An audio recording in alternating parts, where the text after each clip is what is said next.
A very good morning, children. Hope you all are keeping well.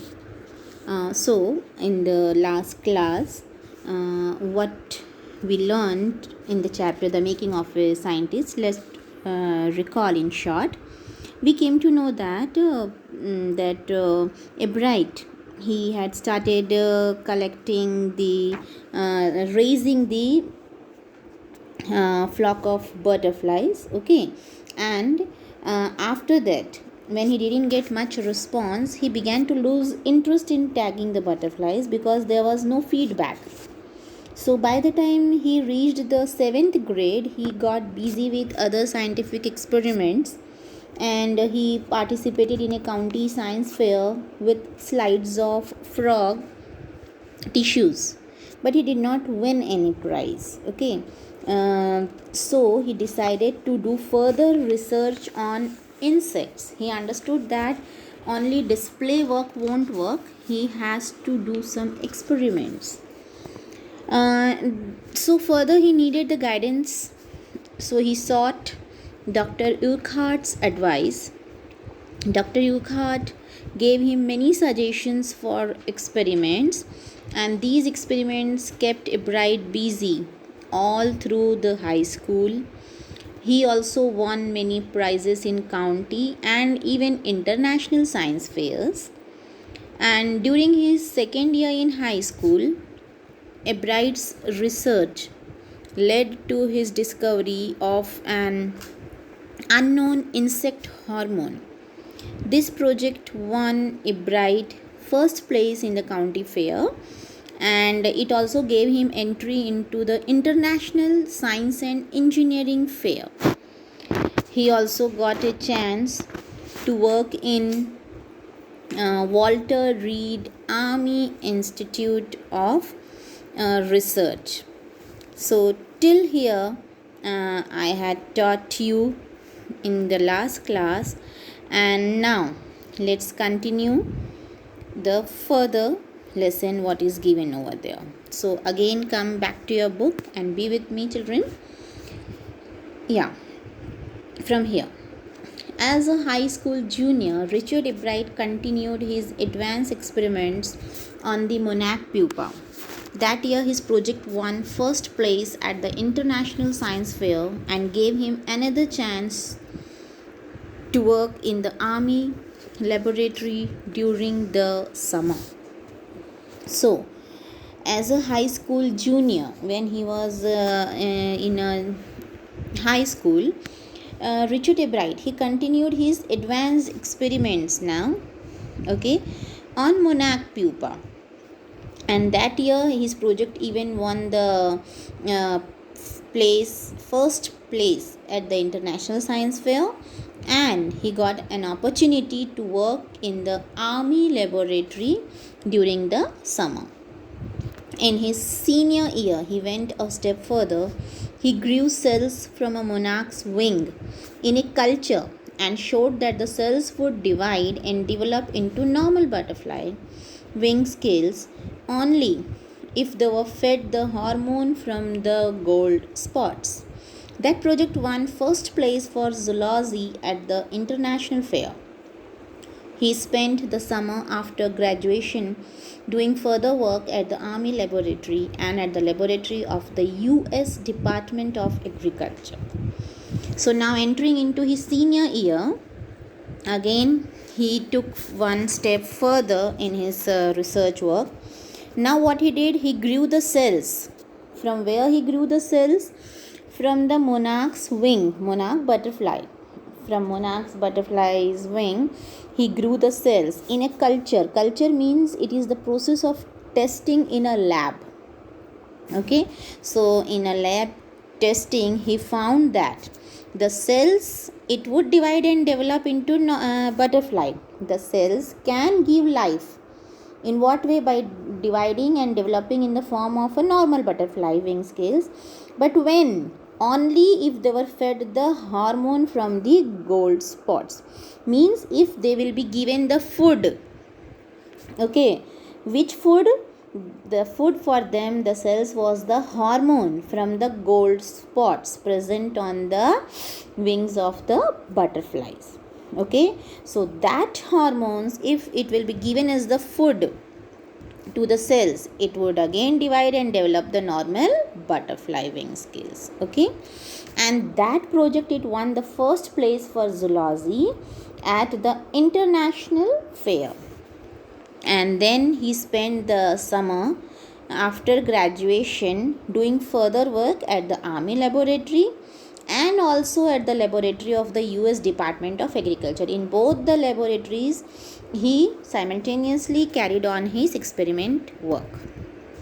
The following summer, after his freshman year at Harvard University, Ebright went back to the laboratory of the Department of Agriculture and did more work on the hormone from the gold spots.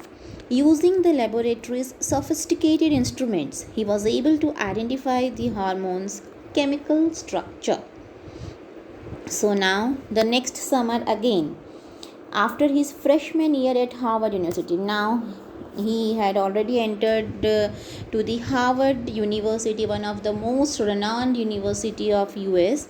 So here again he went back to the laboratory of the Department of Agriculture and he did more and more work on the hormones from the gold spots. Okay, those spots which were found on the butterflies wings. Okay, so from those gold spots he would get the hormones on which he was doing the research work using the laboratory sophisticated means more advanced things, instruments here. Okay, so here he was using more advanced instruments and now he was able to even identify, to know more about the hormones chemical structure. Okay, means the built up chemical built up of that hormone, that in what way this hormone is built up, that structure he could know now. A year and a half later, during his junior year, Ebright got the idea for his new theory about cell life. It came while he was looking at X-ray photos of the chemical structure of a hormone. So, 1.5 years later, what happened? During his junior year, Ebright, he got the new theory about what? About the cell life. Now he got an idea that those cells also have the life in it. And how this idea came to him? It came while he was looking at the X-ray photos.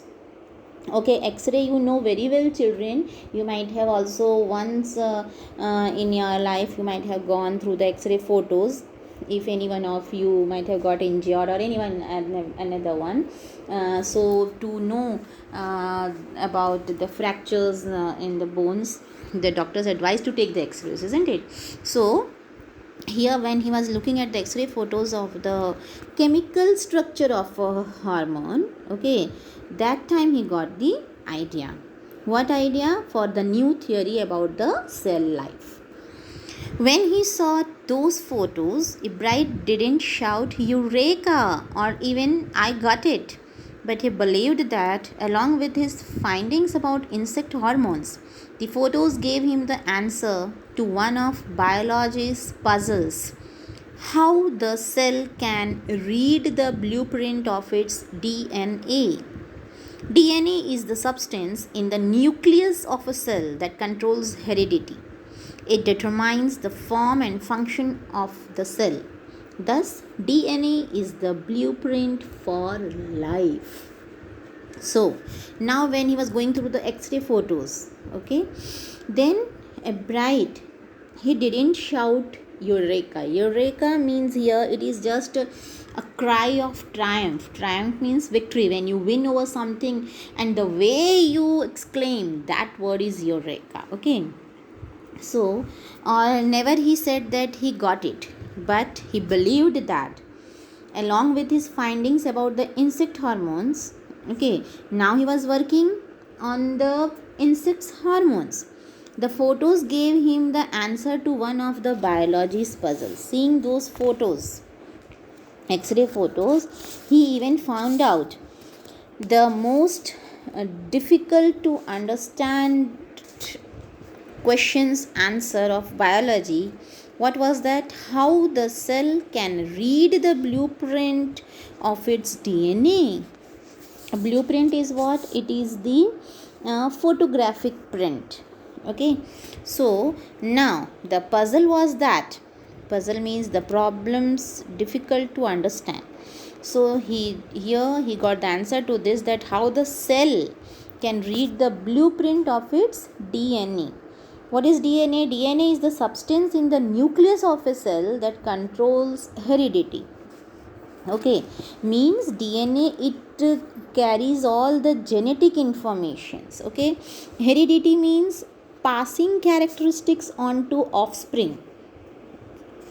In what way you can understand? Sometimes you might have just heard saying anyone to you that yeah, this habit you got it from your mother, or this anything. Okay, you resemble your parents, your grandparents, so this you get heredity. Okay, sometimes you hear now that yeah, he's just similar, he does this thing just like his father or his mother, that you got in heredity. Okay, so heredity means the characteristics which passes on to offsprings, your parents habits or the characteristics which comes to you. So here DNA is the substance in the nucleus of a cell. Nucleus means the central part. Okay, so it is in that central part of that cell that controls the heredity, means it carries all the genetic informations, means it determines what? It determines the form and function of the cell, that that cell, particular cell, it belongs to which organism, maybe the human body or animal body, means whose particular genes are present in that. Okay, so it determines the form and function of the cell. So that's DNA is the blueprint for life. That's why it is said that it is the blueprint for life. Okay, means it is a photographic print in which the whole life is described. Next, a Bright and his college roommate James R. Wong worked all that night drawing pictures and constructing plastic models of molecules to show how it could happen. Together, they later wrote the paper that explained the theory. So now, a Bright and one of his college roommate, okay, his name was James R. Wong. That whole night they worked drawing the pictures, and they started constructing making the plastic models of the molecules. Molecules are the smallest units, to show how it could happen. Okay, they wanted to just prove that theory, what they have just researched there, discovered there. So together they wrote the paper that explained the theory. Together they had explained the whole theory, and for that they worked very hard by constructing the plastic models of all those molecules. Surprising no one who knew him, Richard Ebright graduated from Harvard with highest honors, second in his class of 1510. Ebright went on to become a graduate student researcher at Harvard Medical School. There he began doing experiments to test his theory. Now he has explained the theory, but what is left now? He had to show it in the form of experiments, okay, to test his theory, that what theory he has come to the conclusion, it is correct or not. For that he had to show it through the experiment. So what happened? Now, first of all, it was really surprising to know that Richard Ebright, okay, who graduated from Harvard with the highest honor, he was the one who got the highest marks, who secured second rank in his class, where 1510 total strength was there of the students. Okay, and he secured the second rank there. and now he went on to become a graduate student researcher. Okay, after that he became the researcher at Harvard Medical School, and then he began doing experiments to test his theory there. If the theory proves correct, it will be a big step towards understanding the processes of life. It might also lead to new ideas for preventing some types of cancer and other diseases. All of this is possible because of Ebrard's scientific curiosity. His high school research into the purpose of the spots on a monarch pupa eventually led him to his theory about cell life. Now, if here he proves correct his theory, whatever he has brought forward, if it gets correct, okay, then it was going to one of the most achievable step towards understanding the processes here means the methods of the life, that how the life takes place from the cell, and it might also lead to new ideas for preventing some types of cancer and other diseases. And this theory, if it is proved, okay, then it was really a great success, going to be great success for preventing some types of very fatal diseases which are still uncurable completely, like cancer and other diseases. Okay, and for how all this got possible, only because of the Ebrard's scientific curiosity, his eagerness to go into the depth of the matter and to find out the solutions. Okay, his high school research into the purpose of the spots on a monarch pupa, when if you remember, when he was in the high school, he was researching on this theory of about the purpose of the spots, that why these spots are present on monarch pupa. Okay, and it finally led him to his theory about cell life. From there only he reached till here, okay, to find out about the cell life. Richard Ebrard has been interested in science since he first began collecting butterflies, but not so deeply that he hasn't time for other interests. Ebrard also became a champion debater and public speaker, and a good canist and all around outdoors person.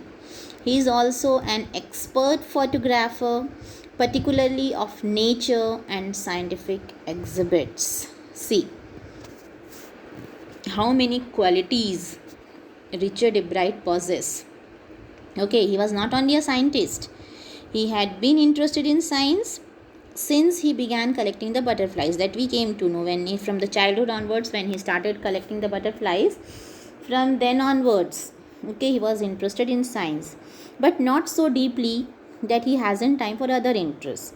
But till that time he was not that deeply interested that we can't say that he was not interested in any other things. Okay, why? Because he became a champion debater, means he was champion in debates. While doing debates with anyone, he always was the winner. And also he was a public speaker, he could speak. Okay, orator, you can say, very good speaker, and a good canoeist. What is this canoeist? Canoe is a small boat. Okay, and canoeist is one who can drive the small boat having one or two paddles. So he was even a good canoeist and the all around outdoors person, means he was interested in all other outdoor activities. He is also an expert photographer even. Okay, he was also having the specific knowledge of photography, particularly of what? Particularly of the nature. He was a nature lover also.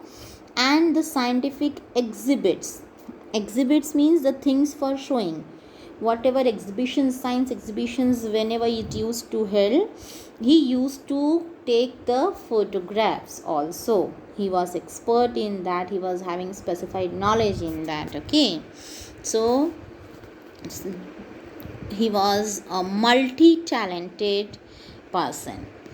Next, in high school, Richard Ebrard was a straight a student because learning was easy. He turned a lot of his energy towards the debating and model United Nations clubs. He also found someone to admire, Richard Wearer, his social studies teacher and advisor to both clubs. Mr. Wearer was the perfect person for me then. He opened my mind to new ideas, Ebright said. So in the high school, okay, when he was in the high school, he was just like a normal student, and learning was very easy for him. He was quite intelligent one. Okay, so that's why he turned a lot of his energy towards the debating. As I told you, he was good in debates, so he started debating also and model United Nations clubs. Okay, means this was a club, debating and model United Nations clubs. He joined that, and he also found someone to admire. Here he wants to admire a person. Okay, to whom he admires here? His social studies teacher, who was a good advisor to him. He used to give him very good advice. His name was Richard A. Wearer, and to both the clubs. Okay, Mr. Wearer was the perfect person for me then. Means, according to Richard Ebright, Mr. Wearer, who was his social studies teacher, was the best advisor and a perfect person for him to guide him that time. Because he thinks that because of him only, he got many new and innovative ideas to work on further. Okay. Next, Richard would always give that extra effort, Mr. Wearer said. What pleased me was, here was this person who put in 3 or 4 hours at night doing debate research besides doing all his research with butterflies and his other interests. So now, what is the comment of Mr. Wearer for Bright? Mr. Wearer finds Richard a person with extra effort. Okay, so according to Wearer, Richard always he gives the extra effort on every work. Means he was the person who puts 3 or 4 hours at night doing the debate research. Okay, besides doing all his research, means he was doing the main, his focus was on the research with the butterflies, and his other interests were there which we came to know. But along with that, he also found 3 to 4 hours time during the night for the debate research even. Okay, so these were the words of Mr. Wearer. Richard was competitive. Okay, he always was there in which he found the competition, Mr. Wearer continued, but not in a bad sense. He explained, Richard wasn't interested in winning for winning's sake or winning to get a prize. Rather, he was winning because he wanted to do the best job he could. For the right reasons, he wants to be the best. See, very lesson providing para. He was competitive but not in a bad sense. Bad sense here, it means to say his interest in winning was not only to get the prize. He never wanted to win to get the prize. Okay, that was not the level of his competition, but he was winning because he wanted to do the best job he could. He wanted to give his best by putting all his effort in whatever work he does. He doesn't only want to get a prize and to get a name and fame. No, but he wanted to give his best job, and for the right reasons he wants to be the best. So he wants to bring out the best things and to get the appreciation for that. And that is one of the ingredients in the making of a scientist. Start with a first rate mind, add curiosity, and mix in the will to win for the right reasons. Ebright has these qualities from the time the book The Travels of Monarch X opened the world of science to him. Richard Ebright has never lost his scientific curiosity. So what we came in the end, that see, for being a scientist, there are many ingredients, okay, many parts are there which made him a great scientist. So, start with a first rate mind. First of all, the mind, the intelligence is required, isn't it, to understand and to learn something. If you have to understand better, you have to add the curiosity. Now you must have the eagerness to find out all the WH and how words, means how it happened, why, what, everything. Curiosity must be there. And after that, you have to mix in the will. You must have the will, your wish to win for the right reasons. Then only you can be a scientist, okay. And if Bright had all these qualities, from the time he had got the book The Travels of Monarch X. Who had given him this book? If you remember, his mother had bought this book for him, okay, and that book had opened the world of science to him. From there he got very curious and interested to find out more about the monarch butterflies, and he started his research works, and he achieved a height of success in it, okay. So Richard Ebright has never lost his scientific curiosity. So the main essence we found here was the curiosity in Richard Ebright, which he never lost till the end of his life, okay. So that only made him a great scientist. So here we come to the end of the chapter, children. So let me little bit focus on the theme of this chapter. I found curiosity and motivation are the basic foundation for becoming a successful scientist. It is the urge to know more that develops the scientific aptitude, okay. If one doesn't have curiosity to know more, then I don't think he can move further. And one has to think differently if one wants to do something different, isn't it? If everybody will think only the same thing, so you can't go a further step. And Richard Ebright is an example, because at a very young age he was competitive, okay. He always used to put his extra efforts in his work, and he was always curious to know more about the things around him. So in addition to curiosity and motivation, there are many other values which are required to become a successful person. You know those values. Still, I would like to tell you, first of all, you have to be hardworking, sincere, determined towards your work, and you have to keep patience. First of all, a very important thing, patience. And another, you should not never lose the hope, and always you should be optimistic, okay, having the positive thoughts. And one must accept the success and failure in the right spirit, okay. So all these are the values which we learn from the life of Richard Ebright. So very good values he has taught us through the lesson. So here let me end today's class. Till the next class, goodbye and have a nice day, children.